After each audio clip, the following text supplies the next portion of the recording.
लद्दाख में वास्तविक नियंत्रण रेखा यानी एलएसी पर तनाव को कम करने के लिए भारत और चीन के बीच राजनयिक और मिलिट्री स्तर पर लगातार बातचीत चल रही है।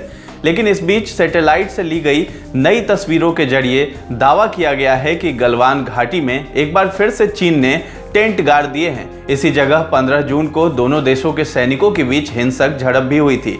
यहां भारत के 20 सैनिक शहीद हो गए थे, जबकि दावा किया जा रहा है कि चीन के 45 से ज्यादा सैनिकों को मार गिराया गया था।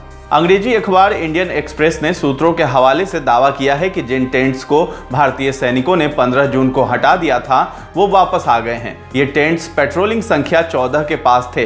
हालांकि भारतीय सेना ने सीमा पर ऐसे किसी भी नए स्ट्रक्चर होने से इनकार कर दिया है।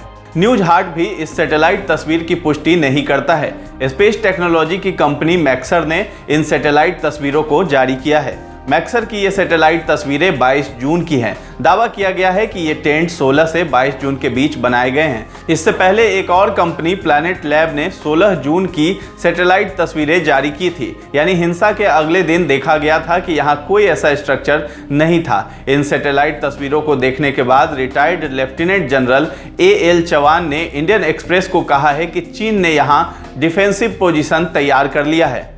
हालांकि उन्होंने ये भी कहा है कि ऐसे पोजीशन पर 20 से 30 सैनिक तैनात हो सकते हैं। उन्होंने कहा कि इन तस्वीरों को देखकर यह कहना मुश्किल है कि चीन ने ये स्ट्रक्चर LAC के किस तरफ बनाए हैं, भारत के हिस्से में या फिर अपनी तरफ।